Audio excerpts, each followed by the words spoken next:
Hey everyone, in this video I want to share with you a colour recipe that you can use to achieve a realistic Grimdark looking leather. Now I know I did a leather tutorial on this channel a while back that was just using acrylics, but in this video I wanted to show you how we can use the Villainy Inks range to achieve a more realistic Grimdark looking leather. I'll also be sharing some additional techniques on how you can weather this even further to give it that more distressed look. As mentioned in my previous video, the first thing I recommend doing is going online and searching for some leather textures. You can just type these into Google and it'll fetch a wide range of different looking leathers that we can use to achieve and copy onto our miniatures. Now obviously leather does come in a lot of different colours. I'll be sharing a colour recipe that I've used in this video. However, feel free to experiment with a variety of different colours to achieve different results. But by the end of this video, I hope you've learned enough techniques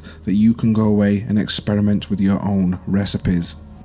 So the first colour I have used as a base coat is Rhinox Hide by Citadel, and this is going to act as our foundation for our leather. Again, you can use any brown that you desire, but it's the foundation that we're going to build upon to create our realistic leather. This is very similar to Mournfang Brown, and I'm just applying this with an airbrush into patches to get that little bit of variation in colour of our brown. Once I've done the airbrushing, I also like to use the same colour with a dry brush just to catch those raised edges, and this will also create microscopic texture on our leather that at a closer inspection will start to show up.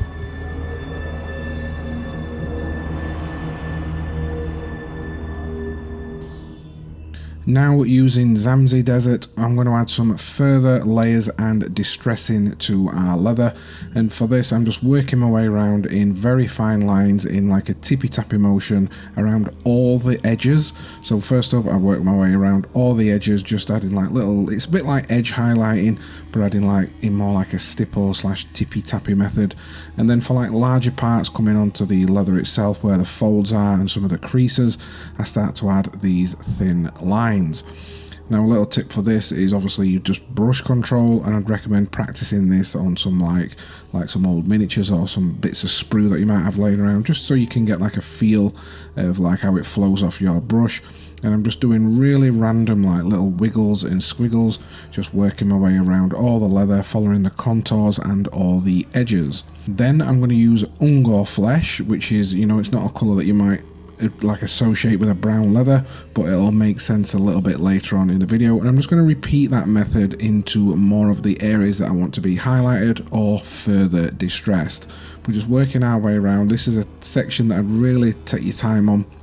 and really think about where you're placing them. You can overdo it depending on how distressed you want to do it, but don't do it in a fashion that it's just going to look like loads of wiggles and squiggles all over your leather. Try and follow the contours and the lines and where that like the folds would naturally occur and where the more distressing would be. Now we're going to start to add some Villainy Inks, and these is going to act one as like our enamel wash, which is going to make it lean more into the Grimdark style, but two, like I did in my previous video using acrylics, it's going to act as a filter. And first of all I am doing an all over wash of 1:1 with mineral spirits of Dystopian Brown. Now this is typically used as like a flesh wash, but you can use it in other areas such as like creating these really nice looking tones from our leather. What that's going to do is going to filter over that lighter work that we've done, and it's also going to tone it down a little bit and warm it up as well, pushing it more into that like orangey brown, which is what we're trying to achieve with this. So what I've done is just applied it all over in that 1:1 ratio, and if you want to make some areas a little bit more prominent, you can go back in and add a little wash. And then I've just come in with a Q-tip and some mineral spirits and just started to manipulate it, and I am technically just removing it from areas where I don't want it to pool too much, and I'm also, if you'll notice, removing it from the shadow areas.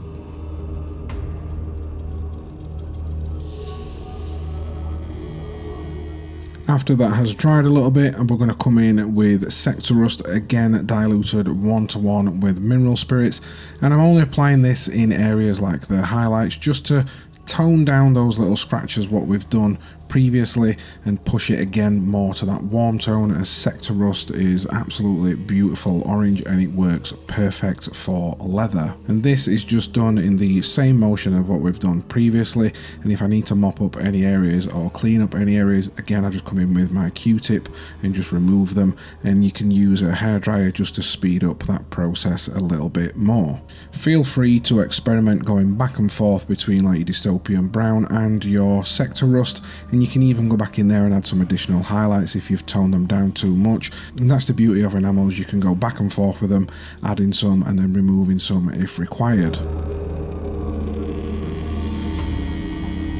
Now I want to speak about one of the most crucial steps that I think is vital in Grimdark painting, and that is surface finish variation. So after all them enamels are dried, I gave the entire area a coat of matte varnish, and this later on is going to help me achieve my surface finish variation, as I want some areas to be quite matte, as if you look at old worn leather, some parts of it are like old and matte and really dried up, and some parts are a bit more on like the satin side and the glossy side. However, one person that can explain all this in an amazing video, which I'll link in the description below, is Dark Ages Workshop over at the Grimdark Compendium. That is one of the most crucial videos. I would highly recommend going over and watching straight after this to learn more about surface finish variation. Now the paint you've just seen me applying into this section in like a streaky motion is Villainy Inks Decay of Death, and this is perfect for the look that we're trying to achieve,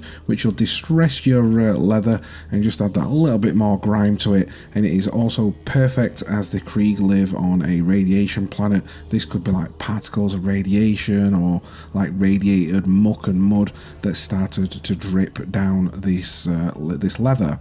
But what I've done, I get the hairdryer, let it dry up, and it'll go like really dry, crusty and pigmented, and then just with some clean mineral spirits I start to adjust those streaks and make them a little bit thinner, and I just go back and forth adding some more here and there into like crevices that it started to build up, and the deposits have started to build up in those areas.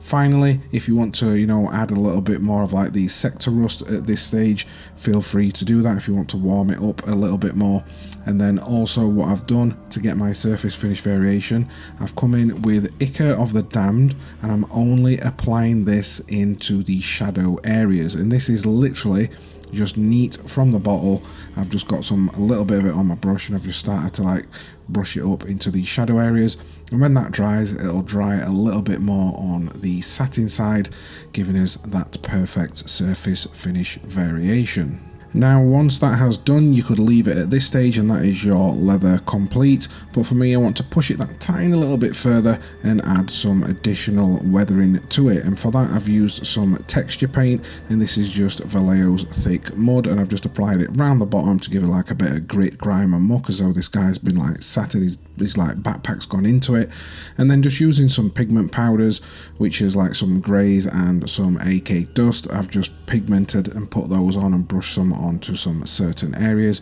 just to give it that final finishing touch. And that brings us to the end of this leather tutorial, but if I want you to take one thing away from this video, that is the experimental side of the painting. You can choose different browns, different yellows, you could even go in there and do some crazy like a Chesterfield sofa and use some like reds and burgundies, and use like the Carrion Crimson from Villainy Inks, and this will give you a completely different looking leather. So I'd like to thank you again for coming along, and if you do want to grab some of the Villainy Inks for yourself, these are in the links in the description below for my affiliate links, and it just helps me and gives me something a little bit back as a little bit of a thank you to this channel. However, the best way you can thank me on this channel is just to simply be a subscriber and like this video. Let me know what you think in the comments below, and until next time guys, I'll catch you in my next video.